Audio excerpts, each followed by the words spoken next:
Today on the CTV News at 5, the worst of Alberta's flooding is over. Now the cleanup.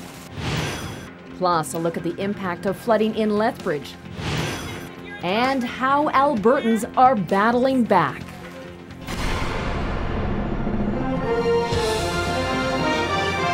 CTV News with Jackie Scantlebury.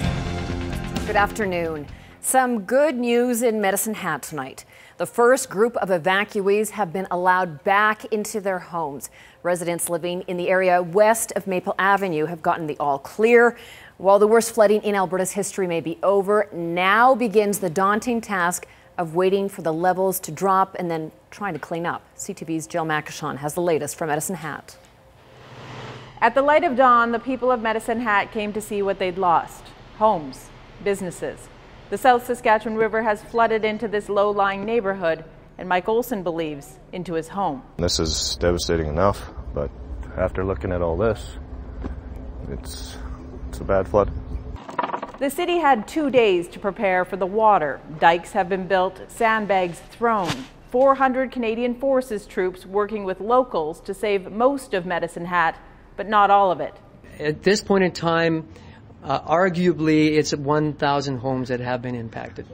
In the flooded town of High River, the community most devastated by this flood, no one is allowed to return home yet. Thousands of people across southern Alberta in need of financial help to rebuild. Today, Alberta's Premier promised $1 billion in emergency funding. We are committed to doing everything we can to make sure that people rebuild their lives. This is going to be a tough week, but we're going to get through it. The cost of this flood will be enormous. In Calgary, much of the downtown is still in the dark, power to many buildings shut off. Those who can't get to work are now volunteering. In Calgary, they've come by the thousands to help neighbors in need. This is Calgary, folks. This is the spirit of this community. So many believe that will be the hallmark of this flood. Strangers helping strangers. People here say it's the Alberta way. I can put a smile on because we're all going to come together. Here in Medicine Hat, life is starting to return to normal. Bridges that were closed are now opening. And some of the 10,000 evacuees could be allowed to return home later today. That's only some. Many more will have to wait maybe a day or two before they know whether they have a home to return to. Jill Makashon, CTV News, Medicine Hat. Now, with the news that the flooding water levels in Medicine Hat are starting to drop, a field hospital set up on the city's north side has already been shut down. The temporary hospital was set up at the city's leisure centre to act as a field hospital in case the Trans-Canada Highway was shut down.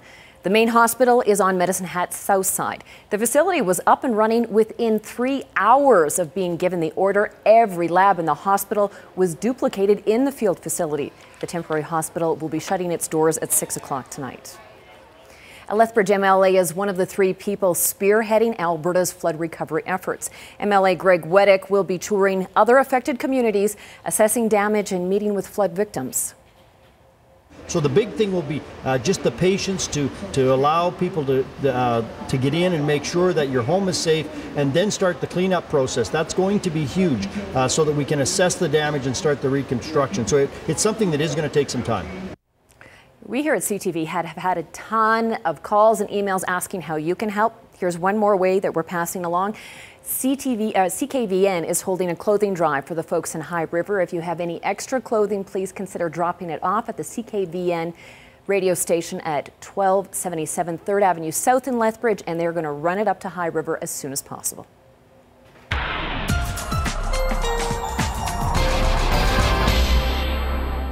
Let's get to some sunshine weather, and Dory Rossiter, nice warm temperatures on the way.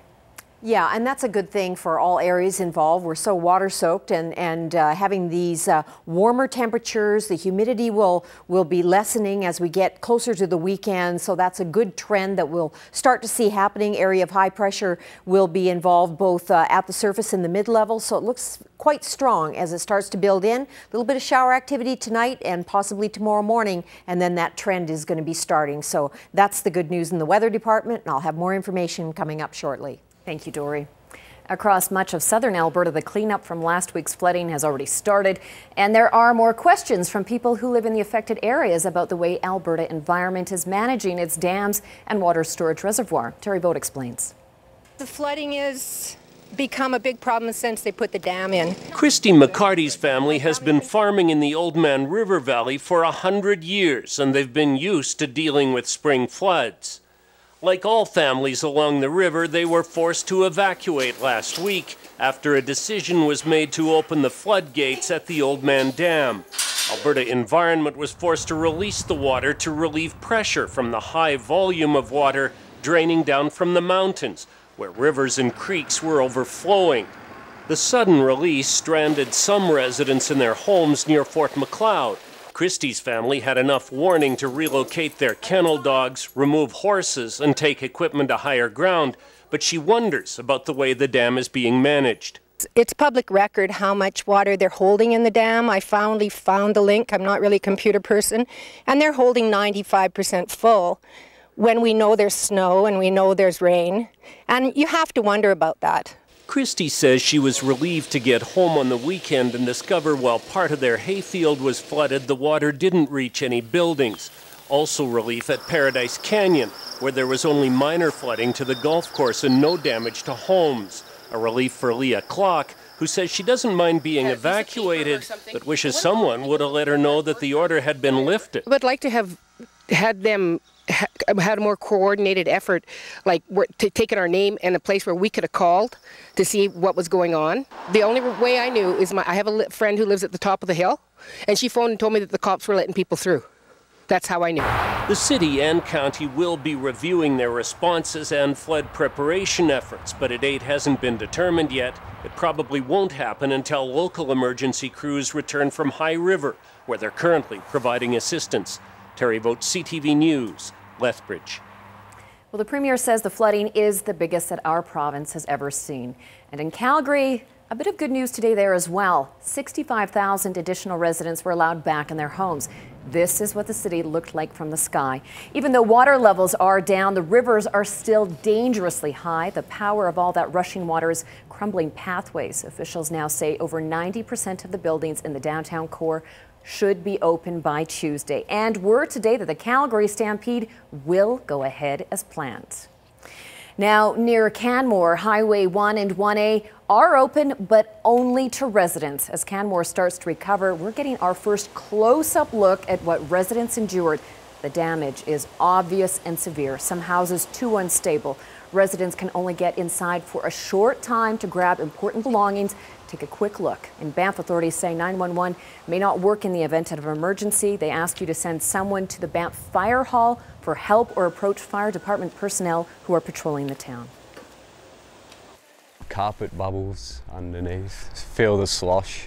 It's pretty sketchy actually when you notice that your whole foundation has water all over it, and so you start thinking what's essentials, you know.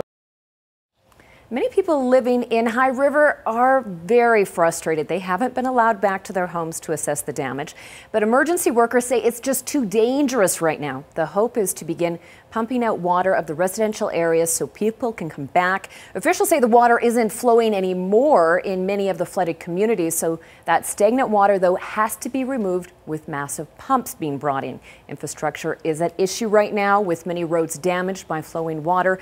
The town's sewage treatment plant also, it's not working, and that means no one will be allowed back to their homes for some time yet. And yesterday, we told you how the Siksika Nation was flooded but felt forgotten in the midst of all the other disasters in our province. Good news today on that front as well. Since last night, truck after truck of clothes, children's toys, and water started arriving at the Siksika Evacuation Centre. And scores of volunteers from all across southern Alberta are showing up to help and distribute the aid.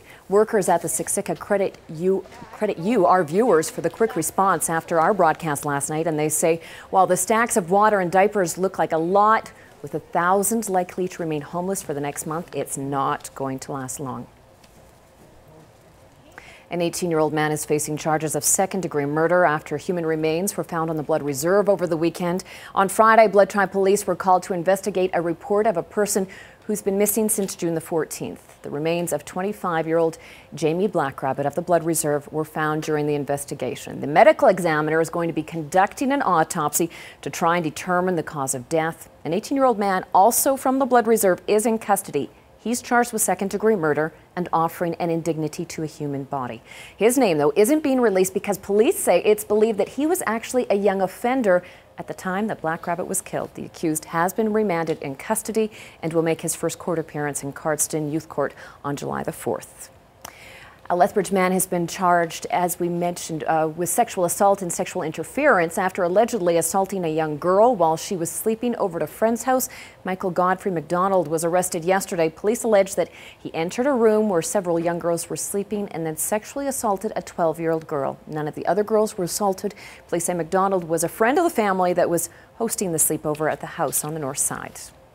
Lethbridge held its first ever Gay Pride Parade over the past weekend. Hundreds gathered outside City Hall on Saturday to walk down Stafford Drive and show their pride in who they are. The parade is designed to encourage residents to be themselves and to raise awareness about the gay and lesbian community in southern Alberta. All ages were encouraged to come out and have a good time in this friendly event to spread awareness and acceptance. Organizers say this year's event was a huge success and are looking forward to next year's. I just think it's so important that Lethbridge has this, and we have our own really distinct way of having a queer culture and the community here, and it's very different from a big city. It's very welcoming and family oriented and friendly. I just think I'm really passionate about supporting that and being a part of it and letting people know that I'm a part of it. There's such a wide diversity of people in southern Alberta that it actually really does a lot of good to have everybody together for one big reason, one big party. Show us your pride. The parade happens all around the world during the month of June to commemorate the Stonewall riots, which was a pivotal movement for the LGBT community. And on to the markets today. More losses for the TSX after concerns of slowing growth in China. Coming up, Dory's going to tell us more about that hot, sunny weekend ahead.